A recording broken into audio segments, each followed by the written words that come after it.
So the young one is a bit of a blue blood. Let's see what our old guy's like.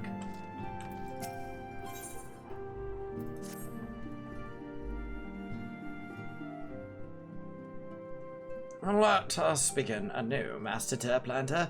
I'm Sir Arturiel de Fortamps, eldest son of Count Edmond de Fortamps. You will forgive me my outburst, I hope. I meant no disrespect. I merely consider myself equal to the duties entrusted to me, unlike some. Archifants has spoken of you often. If you are even half the man he claims, I shall be glad to have you at my side. To the matter at hand, then. We will be assisting my esteemed compatriots of the House Durndare de Desmel. You are aware of our friendly rivalry, I take it? Aye, well, suffice it to say, the prospect of assisting said houses does not fill me with joy. However, it is the will of the Holy See that we will set aside our differences at this crucial juncture, but we shall speak more of that anon. First, we must needs secure transport to Falcon's Nest. Let us make for the Chocobo stables in Foundation. He seems less pretentious than the younger one, maybe. It could be a lot worse.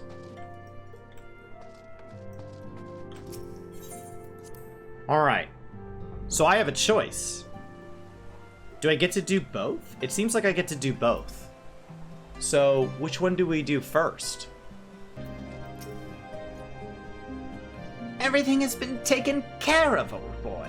Simply tell the attendant when you're ready to board, and away we'll go. Alright. Are you ready to depart, sir? The airship bound for Camp Cloudtop will be leaving shortly. Perfect.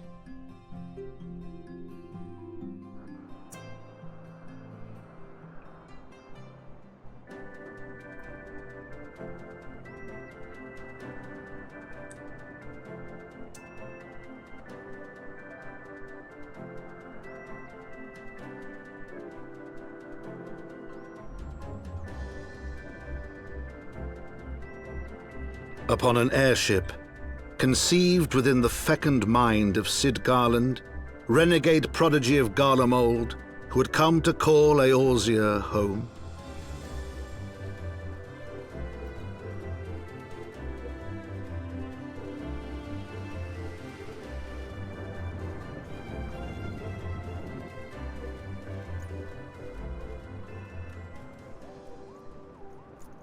High into the heavens, where isles of earth and stone floated as clouds, a frontier the knights of Ishgard had scarce begun to explore. To a fledgling outpost, within the sea of clouds, where careworn scouts ever scanned the skies for winged shadows, he came.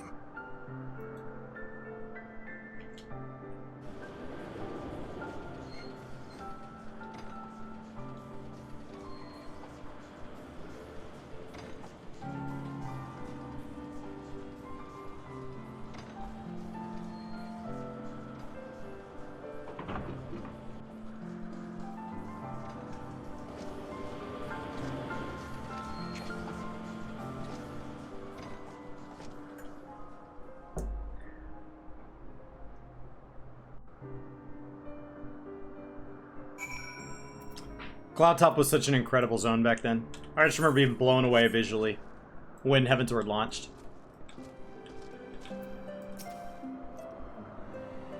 Awfully cold up here. I mean, Querthos may not be blessed with the warmest weather in the world, but compared to this, it seems positively balmy. And, of course, our hero is wholly unperturbed.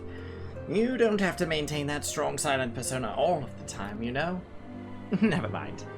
We need to find Lady Laniant. She is in charge of the garrison here. Oh, and when we find her, just follow my lead, yes? Excellent.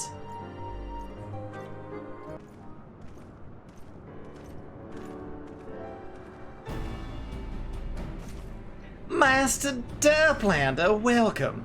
I'm Sir Loniart de Harlanar, commander of the forces stationed here at Camp Cloudtop. Strange though as it may sound, I've long dreamed of meeting you. I am in your debt, you see, and shall ever remain so. Were it not for you, my younger brother Frankel would have been executed upon the word of a false inquisitor. Alas, a knight must go where duty demands, and thus have I been unable to seek you out. But by the grace alone, I've been granted an opportunity to thank my brother Savior in person, and to call upon his generous aid besides. Truly, I know not what I have done to deserve this double blessing. Sure. 'Tis a pleasure to see you again, my Lady Laniart. You cut an elegant figure, as always, a steel-clad rose, equally at home on a battlefield or in a ballroom. Lord Emmeline, if it's not too much to ask, I should be grateful if you would allow me to finish speaking with Master Derplander. Oh, snap. As I was saying before I was so rudely interrupted, Camp Cloudtop was established to provide an early warning to impending Dravanian incursions. The high elevation afforded the floating isles makes it ideal for this purpose. Naturally, it also makes us ready for it to target for attack. We're not defenseless, however. The Protector, our largest and most advanced airship, is capable of downing all but the mightiest of dragons. Alas, you may have noticed it is currently undergoing repair. What is worse, our efforts have been hampered by an indigenous beast tribe known as the Vanu, with whom we have had several skirmishes already. Oh, no beastman is a match for the man of Ishgard. Bring me a birdman and I'll show him a thing or two.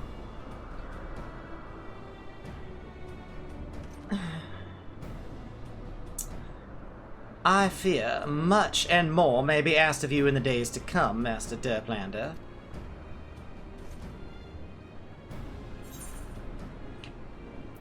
I like her. I like her. She put snooty little boy in his place.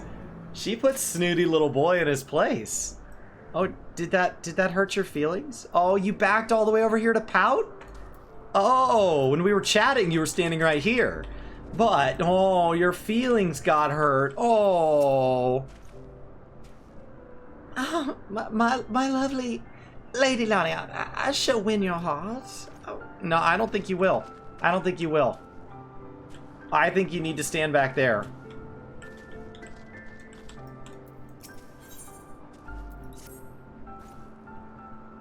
While I understand Count Edmund's intentions, I would rather not waste valuable time ensuing the young lord doesn't get trampled underfoot. True, it's entirely possible he may learn something from this experience, but if left to his own devices, I think it's far more likely he will make a mess of things. Tell him I would like him to keep watch for Dravanian outflies. Then, when you have a moment to speak with his manservant in private, make it clear that it is his responsibility to keep Emmeline from shirking his duty.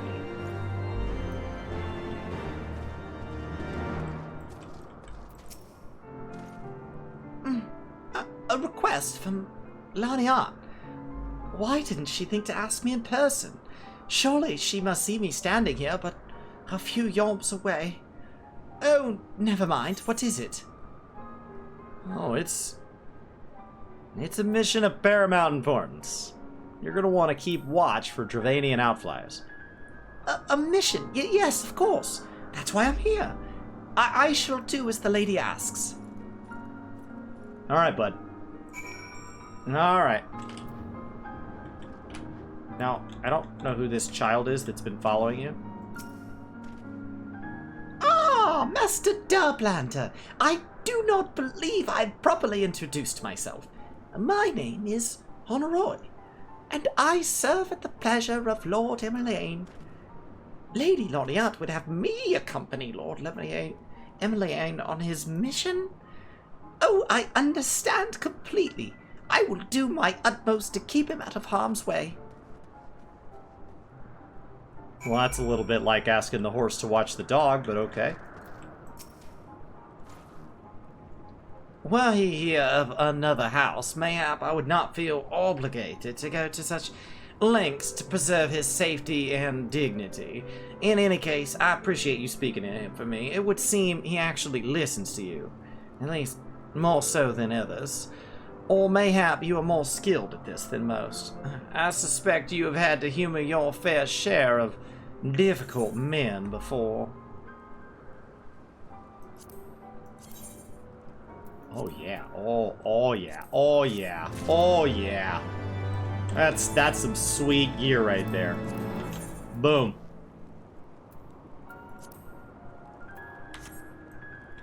All right.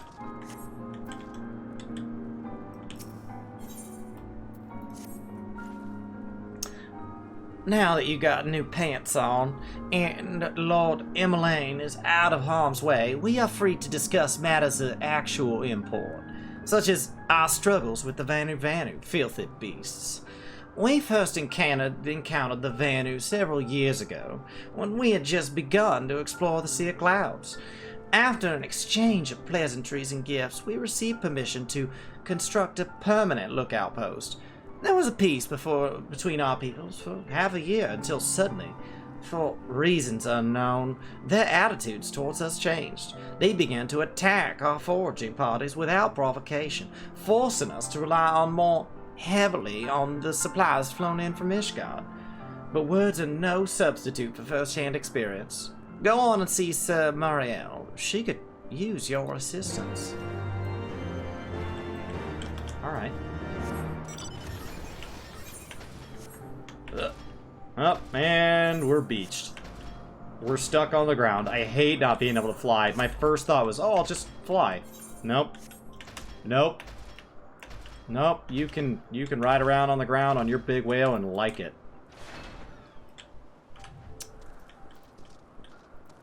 You also look like a child. Are you a child? Maybe you're just little. Master Derplander, I presume. Lady Laniart told me you are coming. I hear tell you've never faced a Vanu before. Well, spend enough time on patrol and you're sure to cross paths with them eventually. These birdmen are native to the Floating Isles. I say birdmen, but they're not at all like the Ixal, unless that Ixal's mother was a Gigas. Here, let me mark several locations on your map. If you discover any Vanu in these areas, kill or drive them away.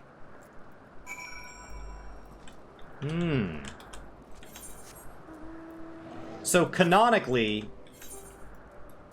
I already have a map, and she has not documented the map for me. She's just marked locations. So canonically, my map must have at least a generalized size of this, because she marked locations I haven't yet seen. So my relationship with maps in this game is really all over the place.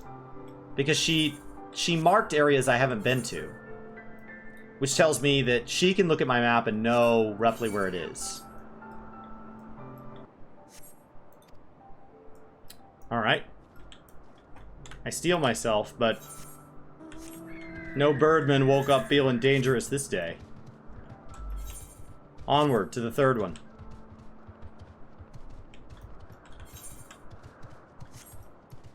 So now I've got this mapped. So I'm not drawing the map as I go because I don't have to stop and do it. So I assume this is just a metaphor for like my memory cannot reference this map, but that my physical map is drawn.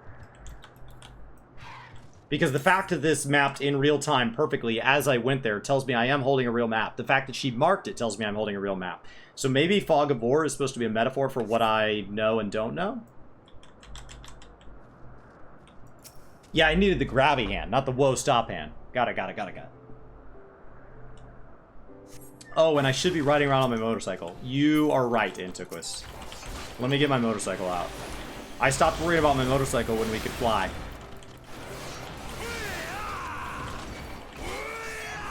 So what if the paper map is canonically, etherically linked to your memory? So the problem is that we know who drew the maps. and there's no evidence of etherically linked maps that connect to memory. So we know that Rodder and Ironheart drew our map, and our map, as is displayed here, is regularly seen in the game. On the wall, on desks. This map is in distribution. So this is Rodder and Ironheart's map.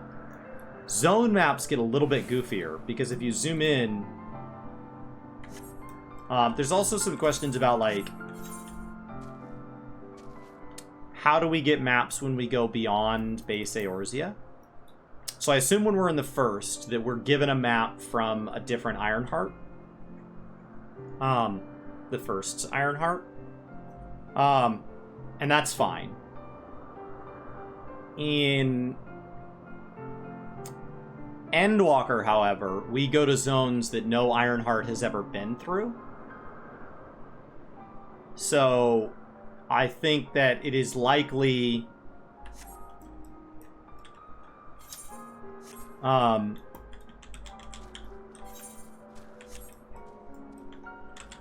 it is likely that we are being past that knowledge. Like in the final zone of Endwalker, it's likely we're being past that knowledge because the zones are being shaped by fellow Scions.